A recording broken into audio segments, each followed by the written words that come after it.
pasando el peaje, el primer peaje, las carreteras, más o menos unos 200 metros, ahí está el auto volcado. No han llegado ningún vehículo de emergencia. Bien, oye, yo te quiero agradecer la gentileza y la generosidad de llamarnos a la radio como es habitual y contar a nuestros auditores para que tomen las precauciones del caso, y hacemos el llamado también a los vehículos de emergencia para que puedan llegar rápidamente al lugar, ¿eh? Muchísimas gracias. Ok, que esté bien, hasta luego.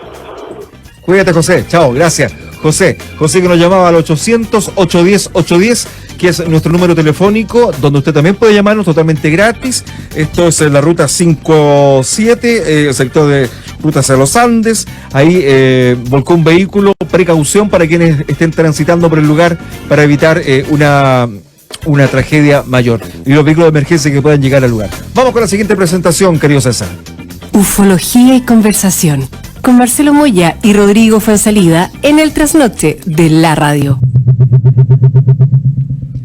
Bueno, y hoy día no tan solo estaba Marcelo Moya y Rodrigo Fuenzalida, sino que también tenemos un invitado especial, adicional, que se suma a esta mesa para el día de hoy, a quien le agradecemos. ¿Cómo están, muchachos? Primero, Rodrigo, Marcelo, un gusto saludarlos. ¿Qué tal, Mauricio? Feliz de acá de poder estar nuevamente en el programa, con nuevas novedades, con un invitado de lujo, nuestro amigo el Teniente Coronel Rodrigo Bravo, que nos va a hablar de su experiencia en el tema OVNI con sus libros que han sido realmente un aporte de la ufología. Así es. Marcelo, ¿qué tal, Mauricio? ¿Cómo están, amigas y amigos? Muy bien, aquí estamos prestos ya para comenzar, y tal cual como dice mi gran amigo Rodrigo Fuenzalida, tenemos un invitado de lujo, espectacular, ¿eh? Le vamos a sacar el jugo, como decimos en buen chileno. Así es. Oye, está Rodrigo Bravo, también con nosotros. Rodrigo, muchas gracias por acompañarnos y para compartir esta... Ya está tan de moda, ¿no? Estas conversaciones virtuales a distancia, ya no, como que nos acostumbramos un poco también. Sí, gracias, Mauricio, por la oportunidad y la invitación. Aprovecho de saludar a mis amigos Rodrigo Fuenzalida y Marcelo Moya, que nos conocemos hace ya muchos años en estos temas. Bueno, entremos en materia, pues, estimados. Conversemos entonces de avistamiento, conversemos de los temas que nos interesan, que nos entretienen y que la pasamos muy bien. Rodrigo. Así es. ¿Por dónde partimos? Porque yo sería la idea ahora de sacarle el jugo acá Dele, vamos. Y cuéntanos de dónde nació tu interés, Rodrigo, por el tema de los ovnis y cómo se fue desarrollando eso en el tiempo. Bueno, esto partió hace varios, yo diría, ya estamos hablando casi más de 2 décadas, que fue precisamente cuando conocí a Rodrigo Fuenzalida, estoy hablando del año 1997, por una inquietud personal participé en un concurso literario, que tuve la suerte de además ganar, pero esto no se formalizó hasta que el año 2000, cuando era alumno del curso de piloto en la aviación del ejército, se me asignó como tema de tesis para egresar como piloto, introducción al fenómeno OVNI, consideraciones para la seguridad aérea. Es decir, el análisis de este fenómeno desde una perspectiva netamente de la seguridad aeroespacial. Y bueno, y de ahí en adelante se ha venido una serie de otros eventos, entre los cuales está el haber podido publicar 2 libros y seguir en este tema ya, yo diría, con una profundización bastante grande e interesante, porque una cosa es la casuística, que es algo que en realidad sustenta la ufología o el estudio de estos fenómenos, pero por otro lado son todos los temas que subyacen al fenómeno mismo, que yo diría son parte de las hipótesis con las cuales se trata de explicar algo que hasta el día de hoy es inexplicable. Entonces es por eso que he seguido y sigo tanto, más que investigando en terreno, porque yo no me considero un ufólogo, que el que busca ovnis, sino que he seguido en cierto modo escribiendo respecto a elementos y cosas que he ido descubriendo en el camino. Rodrigo, una consulta. Acabaste de mencionar la palabra inexplicable. Yo te voy a llevar directamente al plano de la casuística aeronáutica. Sí. Hay una situación que me ha llamado bastante la atención y que también sale publicado en tu libro Ufología Aeronáutica, que es en relación al caso Angostura. Sí. Desde el año 27 de marzo del año 2000, donde se describe en el reporte de que testigos fue parte de la tripulación y también de pasajeros.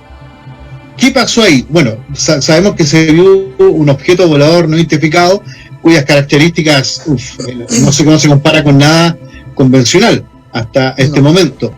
Pero quisiéramos saber cómo fue el desarrollo de la pesquisa, de cómo llegó ese reporte a ti, cómo llegó al CFA, y bueno, ¿qué pasó con la tripulación que fue testigo de este objeto y también los pasajeros? Oye, bueno, ese caso yo diría que es como el caso ícono, donde se inicia en este sentido dos cosas. Uno es la apertura o la investigación, entre comillas, oficial por parte de la aviación del ejército, algo que no se había dado hasta ese entonces. Y segundo, que fue precisamente el que gatilló que me designaran ese tema como investigación. ¿Por qué? Por la sencilla razón de que el piloto de esa aeronave, que era un Cessna 550, un Citation 2, era mi instructor de vuelo y el jefe de estudio que estaba en ese momento subrogando. Entonces, dada esta experiencia, que fue, como bien dices tú, el 27 de marzo del año 2000, estoy hablando de cerca de las 6 de la tarde, o sea, algo más o menos a plena luz día. Y para ir de lleno a lo que es el fenómeno, el avión venía desde Santiago hacia Rancagua, y sobre el cerro Chayay, creo que se llama, que está el casino Monticello, el radar de Santiago despacha el avión, de lo que era en ese momento el área de control, para que tome contacto con la torre de control de Rancagua. Es decir, se cambia de un control de espacio aéreo a otro. Y antes de hacer ese cambio, el controlador del radar le dice, tiene un tráfico a las 12 de su posición, es decir, al frente, es decir, hacia el sur, presumiendo de que podría tratarse de cualquier otra aeronave, porque la Brigada de Aviación de Ejército está en Rancagua, además está el Club Aéreo de Rancagua, entonces hay mucho tráfico circulando en ese sector.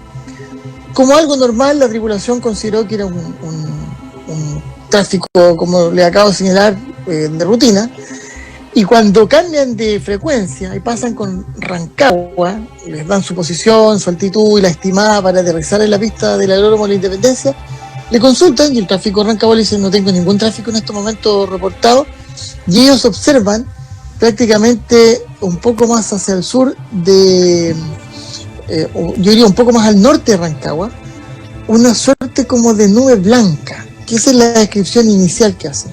Una nube alargada, lenticular, blanca brillante, entre blanca y gris, que en un momento estaba en posición, digamos, estacionaria, y cuando está en el momento de la transmisión radial, esta nube blanca se desplaza desde la posición donde estaba y queda más o menos a un costado del ala derecha del avión, entre 50 y 100 metros, que desde la perspectiva aeronáutica es muy poco, o sea, es prácticamente al lado. Y vuela paralelo a esta aeronave entre 1 minuto y medio y 2 minutos.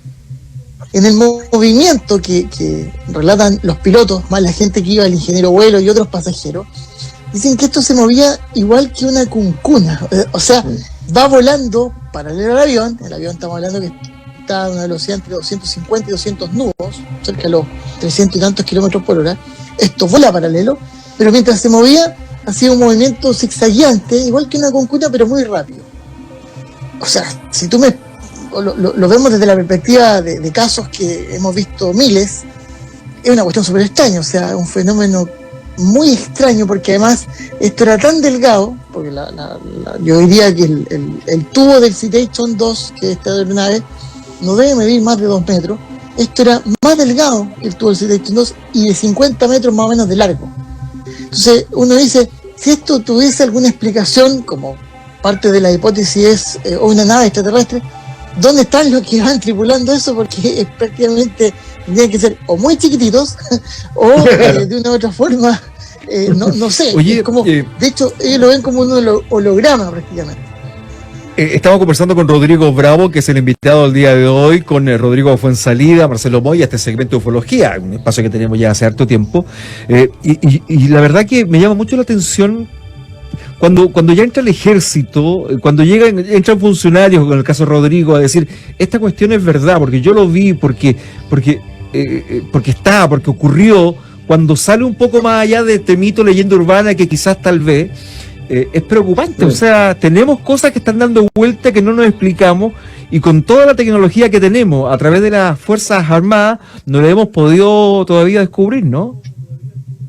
O sea, lo que pasa es que, a ver, está lleno de fenómenos extraños que yo creo que desde que el hombre tiene uso de razón está observando cosas que no tiene cómo explicarlas. Con el avance de la tecnología, con el avance de la ciencia y el conocimiento respecto al mundo que nos rodea, hemos ido de a poco dando respuesta a estas incógnitas. Pero en este caso específico, no tan solo en el caso del accidente, sino que de un montón de otras anomalías o manifestaciones, hasta el día de hoy no existen la explicación satisfactoria o que pueden de una u otra forma literalmente explicarnos qué es lo que pasó. Ahora, el punto está, y lo que señala Marcelo, y siempre lo escucho cuando él hace sus análisis, en que introducir todos estos fenómenos en una misma explicación también es erróneo, porque puede tratarse de cosas que son de múltiples explicaciones o manifestaciones o fenómenos de los cuales tienen causas diversas. Pero nosotros con esta inquietud o esta, digamos, ímpetu de tratar de darle una explicación como sea, lo encasillamos en lo que significa ni siquiera fenómenos anómalos. Estamos hablando derechamente de objetos voladores no identificados y ojalá con un origen, ojalá extraterrestre. Eso es un error desde la perspectiva netamente de lo que es el método de investigación o método científico. Acá hay manifestaciones que hasta el día de hoy no tenemos idea de qué se tratan, pero que de una u otra forma, la manera más, yo diría, por lo menos hasta ahora, objetiva con la cual se puede analizar, es de esta perspectiva que estamos recién conversando, que es el mundo aeronáutico, donde no porque los testigos sean más calificados, sino que simplemente existen mayores instrumentos con los cuales se pueden no tan solo registrar, sino que medir y de una u otra manera dar un testimonio que va un poco más allá de lo que es una simple observación. Entonces, claro, yo concuerdo contigo en que efectivamente todavía existen cosas que no tenemos cómo explicar, y yo creo que ocurre en todas las áreas del conocimiento. Rodrigo. Buenísimo. El caso de Angostura es muy interesante, que me quedé dando vuelta con el caso de Angostura. Yo me acuerdo que conversé con el piloto, que me decía que le llamó la atención un minuto cuando se detiene y empieza a hacer un bamboleo raro. Cerro Chayay, y hay que recordar que previo a eso también hay una espera que ellos van viendo que va circundando la montaña, que le llamó mucho la atención previo a eso. Y también es un lugar donde tenemos convergencia de observaciones ovni. Hay varios casos, inclusive hay un informe especial donde el informe especial fue el Cerro Chayay, que era un lugar ya emblemático de observaciones. ¿Cómo has visto tú, a partir de todos estos casos, a partir de ciertas posiciones oficiales, que ha evolucionado el tema de donde comenzamos? Hace 20 años atrás, me acuerdo, las primeras instancias que hicimos. Primero, y lo segundo, quiero recalcar que Rodrigo participó en una conferencia súper importante, la conferencia en Washington, el 2007. Yo diría mejor vamos a ese punto. Fuiste invitado al club de prensa en Washington por James Fox, en una gestión que hicimos con Leslie King, para que hablara de la experiencia chilena en medio de varios invitados que eran de lujo. Se invitó solamente a militares que habrían participado en investigaciones especiales. ¿Cómo fue esa conferencia en el club de prensa en Washington sobre los ovnis? Mira, lo que pasa es que lo que llamó la atención, y esto es buenísimo que también Mauricio lo tenga claro, en Chile existe la ley de transparencia, que es la ley 20.285, que sobre todo en lo que es este tipo de investigaciones, como existe un comité dentro de la Dirección General de Aeronáutica, que es el CFA, esa ley faculta que cualquier ciudadano chileno vaya y consulte por un caso específico, ya sea porque se enteró por algún medio de comunicación, por algún libro, o simplemente por un caso propio. Es decir, yo soy testigo de algo, hago el informe y después yo puedo solicitar que me den mi respuesta y cómo se hizo el proceso de investigación. Bueno, eso específicamente en Estados Unidos no existe, y yo creo que en muy pocas partes del mundo existe. Entonces, para específicamente los gringos y para sobre todo los países europeos que llevan una delantera yo diría científica, sociológica, muy avanzada en comparación con los países que ellos consideran del tercer mundo. En ese aspecto nosotros tenemos un desarrollo y una vanguardia que es envidiable por parte de ellos. Porque aquí podemos hablar de este tema en forma muy abierta, sin ningún tipo de inconveniente, sin tapujos, porque lógicamente estamos hablando de anomalías que no tenemos explicación y cada se puede encasillar en alguna de las hipótesis o formas en que crea que es correcto, pero no necesariamente da la razón para eso. Allá son temas tabú, es decir, allá cuando habla un militar, un ex piloto de la Fuerza Aérea, de la Marina, tiene que estar en retiro, porque no sé si habrá algún tipo de reglamentación o código que le impida ni siquiera dar opinión respecto a este tema. Entonces, en ese aspecto ellos nos consideran como que somos muy adelantados, y yo creo que va más de la mano con que nosotros, de verdad, este tema lo tomamos con mucho relajo, porque como no tenemos cómo explicarlo, simplemente estamos tratando de avanzar. ¿De qué se trata? Es decir, no que alguien diga que cree que esto puede ser alguna cosa específica y alguien lo niegue, no significa un conflicto de intereses, no significa una desclasificación, no significa nada, como que para cuando uno ve los países avanzados es un tema tabú.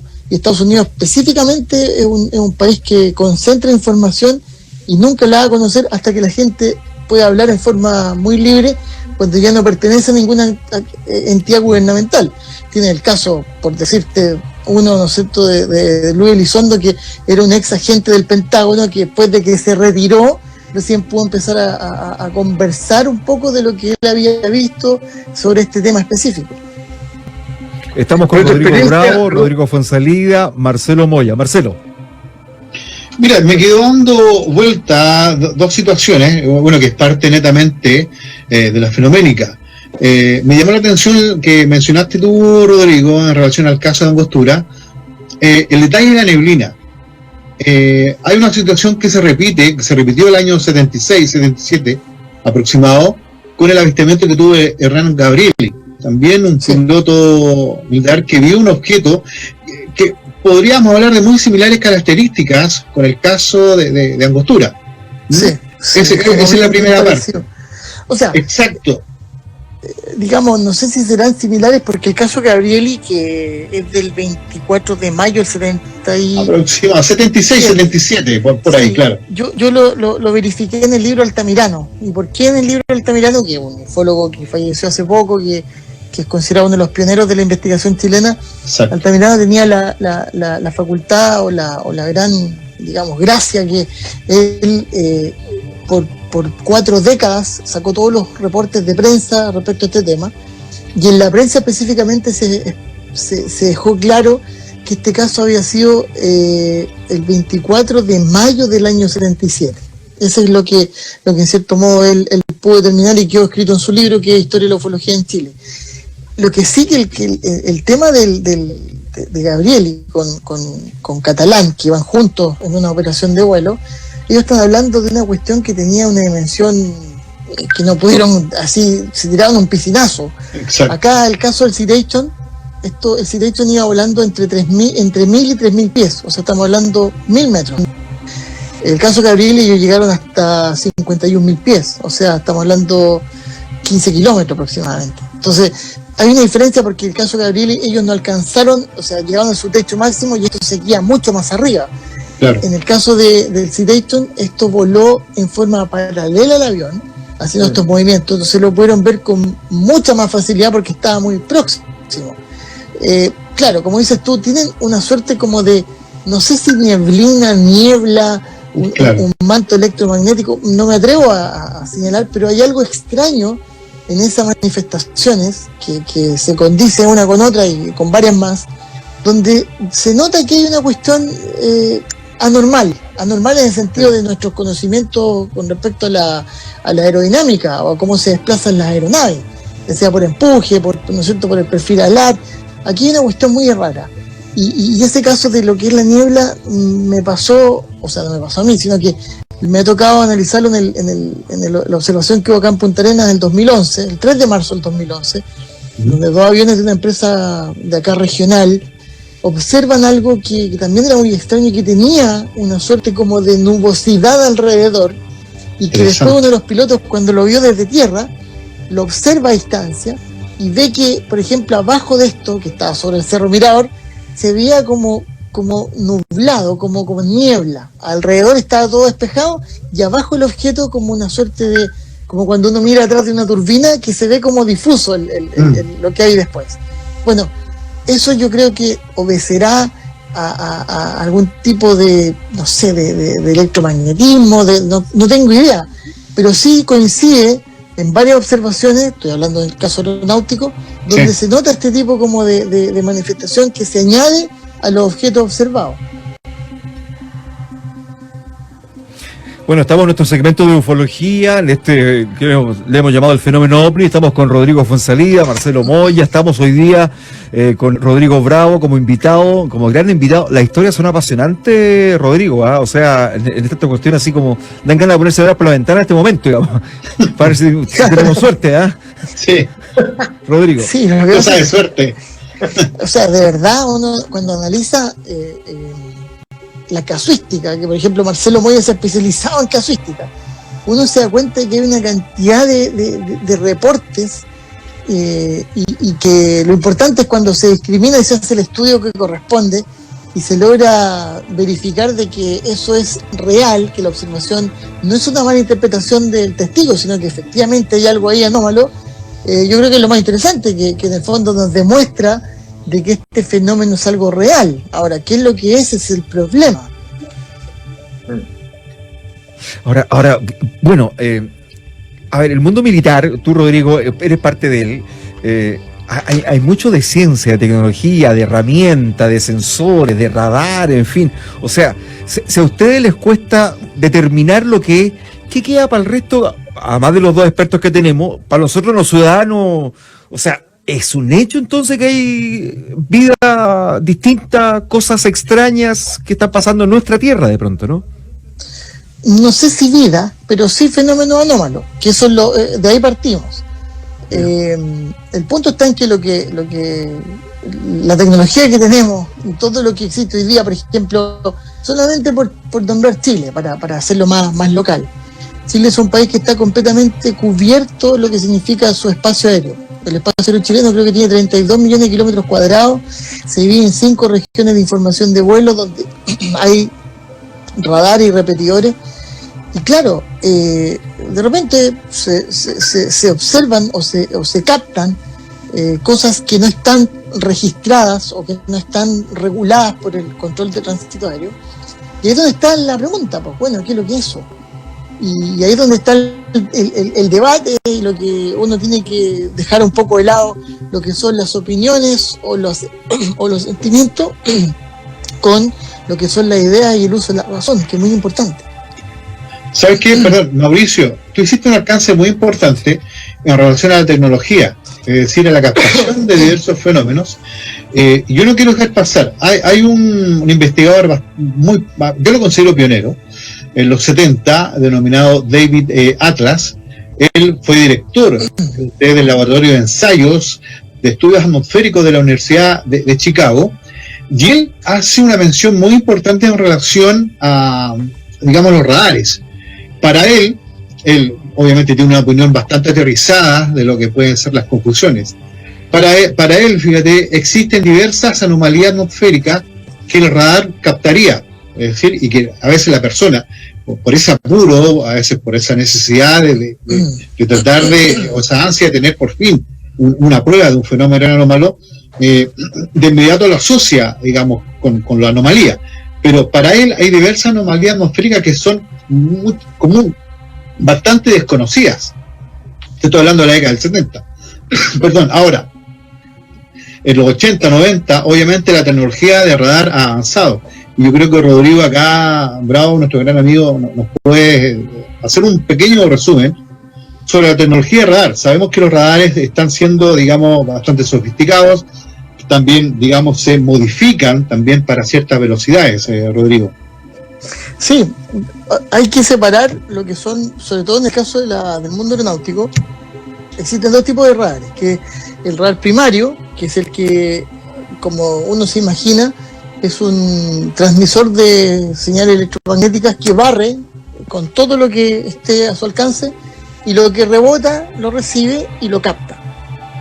Y también está el radar secundario, que es el que hoy día es el más utilizado. ¿Qué es lo que es el radar secundario? Es el mismo radar, pero con una señal codificada.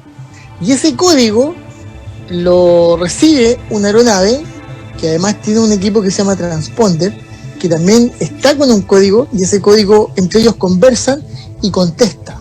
Entonces la pantalla radar, que está todo esto por supuesto integrado con un programa donde están todas las naves y los códigos registrados, la aeronave y el código registrado, se sabe exactamente qué tipo de aeronave es, a qué velocidad va, a qué altitud, porque además le va entregando información. Entonces hoy día existe la captación primaria y secundaria. En el mundo aeronáutico generalmente se hace secundaria, pero como hoy día existe una gran cantidad de drones, de globos, de todo lo que anda dando vuelta, se hace una combinación de estos y se hace como una observación mixta. Entonces cuando tú tienes un tráfico que no tiene ese equipo transponder, pero que está efectivamente siendo captado porque la señal rebota, ahí es donde se hace como esta alerta, ese cuidado que hay un tráfico no identificado en tal parte, y que generalmente pueden ser aviones que no tienen estos transponder, o ultra livianos podrían ser, y eso lógicamente, o un parapente, es decir, hay una serie de otros elementos que están volando, que hoy día causan un problema de lo que se llama la seguridad operacional, es decir, ponen en riesgo una operación aérea X. El punto está, y lo más complicado de este fenómeno, que es cuando lo están observando distintos pilotos o un controlador desde una torre de control, pero no saben el radar. O como ha pasado en otra oportunidad, que no se ve nada, pero el radar está captando algo. Entonces, ahí es donde entra la categoría de fenómeno, de fenomenología propiamente tal. Porque, lógicamente, en ambos casos tenemos una dicotomía en lo que significa la materia o masa que contiene ese objeto. Si hay una cuestión que está rebotando la señal, es porque contiene materia, masa, es decir, algo hace rebotar. Por ende, eso es algo sólido. Pero si tú tienes algo sólido, que no es un eco falso que se envió o rebotó, sino que algo que está en forma constante, y no lo ves, bueno, eso ya como que entra un poco complicando la existencia. Cuando pasa al revés, generalmente ocurre con los fenómenos luminosos, que por lo general se observan en la noche, obviamente por razones obvias, pero que también generan un estrago en lo que significa la sincronización de los tráficos. Chile es un país chiquitito y tiene 500.000 operaciones al año. A nivel global tenemos 36 millones de operaciones aéreas en el mundo. O sea, son alrededor de 69 o 70 por segundo. Entonces tú comprenderás que eso, cuando hay un tráfico no identificado, cualquiera de las dos cosas que recién observamos, ya genera una situación de alerta que requiere, por supuesto, el cuidado de quien controla y, por supuesto, del que va volando. Estamos en esta noche de la radio en Bio Bio, a través de las 43 estaciones de la radio, también a través de Bio Bio TV, donde ustedes están viendo a Rodrigo Bravo, a Rodrigo Fuenzalida, a Marcelo Moya en este segmento del fenómeno OVNI. A mí me llama mucho la atención porque el que fuma es Rodrigo, pero está tosiendo Rodrigo Bravo y Marcelo Sangüesa hace rato. Pero eso está a la distancia, digamos, no están juntos. Sí. Es muy extraño eso. Estoy la verdad que ahora me agarró un poco la alergia de esta primavera. Sí. Como que llegó tardía acá en Punta Arenas. Acá estamos igual. ¿Estás en Punta Arenas tú, Rodrigo, en este momento? Sí, estoy en Punta Arenas. Qué mágico. Marcelo está en Valparaíso, Rodrigo está en Santiago. Así estamos uniendo el país, pues, descentralizando. Justamente. Sí. Oye, quería hacer una pequeña acotación para poder contestar bien lo que me consultó Marcelo en respecto a la atmósfera. Claro, todo lo que significa, por ejemplo, el estudio de la atmósfera, específicamente la meteorología, se basa en lo que pasa en la primera capa, que es la troposfera, que es donde ocurren todos los fenómenos meteorológicos, que es más o menos hasta 50 kilómetros más o menos. Después viene la estratopausa y de ahí para arriba hay una serie de capas de las cuales nuestro conocimiento científico es muy pobre. Entonces ocurre una serie de fenómenos luminosos, electromagnéticos, por ejemplo los rayos globulares, los fenómenos Sprite, que son también parte de esto, las mismas auroras, que de repente hacen que se confundan gente que está en la superficie, o incluso pilotos que están volando, con alguna manifestación, dado que también hay un grado de contaminación respecto a este tema. Es decir, cualquier cosa que sea anómala lo asociamos de inmediato que es un objeto volador no identificado, y ojalá de origen extraterrestre. Entonces, también hay un tema ahí que es bien importante. Pero también no podemos dejar de lado de que en ese sentido nuestra ciencia está al debe porque se requiere un estudio más prolijo y hay una convención que yo me imagino que Rodrigo Fuenzalida en algún momento tiene que haberla comentado, y si no podemos comentarla después o hoy día mismo, que es el famoso informe Sturrock, que es la única vez donde se juntaron un grupo de científicos en 1997, encabezado por Peter Sturrock, donde se invitó a Jacques Vallée, que es uno de los padres de la ufología, que todavía se encuentra con vida, Sí. y que analizaron una serie de fenómenos o casos así muy puntuales con la máxima cantidad de evidencia. Y una de las conclusiones del informe Sturrock es que efectivamente en el campo meteorológico estamos al debe porque hay un desconocimiento de lo que pasa, no sé, toda la estratosfera, la mesósfera, la termósfera y la ionósfera. No tenemos idea qué pasa, y la exósfera, que es lo que hay más arriba. Y eso yo creo que también es importante ir poco a poco canalizando, porque cuántas de las cosas que observamos, que nosotros pensamos que están muy cerca, están quizá a una distancia y son un fenómeno más bien natural, más que algo artificial, que es lo que mucha gente anhela. Interesante, Rodrigo. Adelante, Rodrigo. Sí, ¿qué pasa con testimonios, ponte tú, cuando estuviste allá en Washington, como el de James Pennington? ¿Qué te parecen a ti esos testimonios que son como brutales, ¿no? Recordemos que él... cuéntanos quién es Pennington y qué es lo que él cuenta. No me acuerdo, no. Jim Pennington es un ex militar de la de la Air Force, o sea, de la Fuerza Aérea Norteamericana, US Air Force. Y él estaba dentro de un grupo de seguridad de una base que quedaba en Inglaterra, llamada Bingwaters, una base de la OTAN, en realidad, porque estamos hablando que en 1980 era plena Guerra Fría. Entonces, ellos por supuesto que tenían unos protocolos de seguridad muy elevados. Entonces ocurre que de repente se introduce una suerte de objeto triangular que además empieza a tirar unos rayos luminosos muy extraños, y ellos, el equipo de seguridad, hacen como una especie de seguridad perimétrica, es decir, rodean el sector, que era un sector de un boscoso que se llama Randlesham Forest, o bosque de Randlesham, y hacen el protocolo para esperar que esto de una u otra forma haga algún tipo de agresión, dispare, o simplemente ellos disparar. Cuando Pennington, dentro de su grupo de Special Force, o no sé cómo se llaman en la Fuerza Aérea los comandos, pero ven esta cuestión, y él empieza a observarlo con detalle. El hombre se salió de todos los protocolos, deja su fusil botado y se va al lado de esta cuestión y lo toca. ¿Ah? Y lo toca y como que se anduvo quemando porque era una estructura metálica media caliente.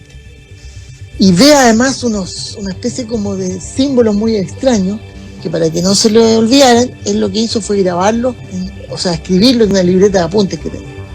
Como se salió los protocolos, y obviamente no se descartó que esto podía haber sido algún tipo de tecnología soviética en ese momento, él pasó por las penas del infierno hasta que el otro día llegó un coronel que fue el Chan Halt, que también estuvo en la conferencia de Washington, y que a él lo enviaron directamente a Estados Unidos. Oye, por favor, ande a investigar esta cuestión que quedó la escoba.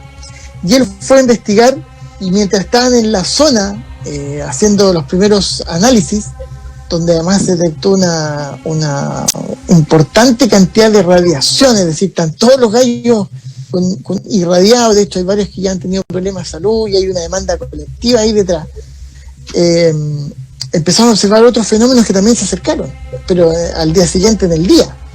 Entonces ahí este tipo fue un poco liberado de esa responsabilidad de salir del protocolo, y luego, bueno, de su retiro, como lo había señalado anteriormente, comenzó a contar su experiencia ya con mucha más libertad, y de hecho junto con Nick Pope y otra persona más escribieron un libro que se llama justamente Randlesham Forest Incident, o el incidente de Randlesham.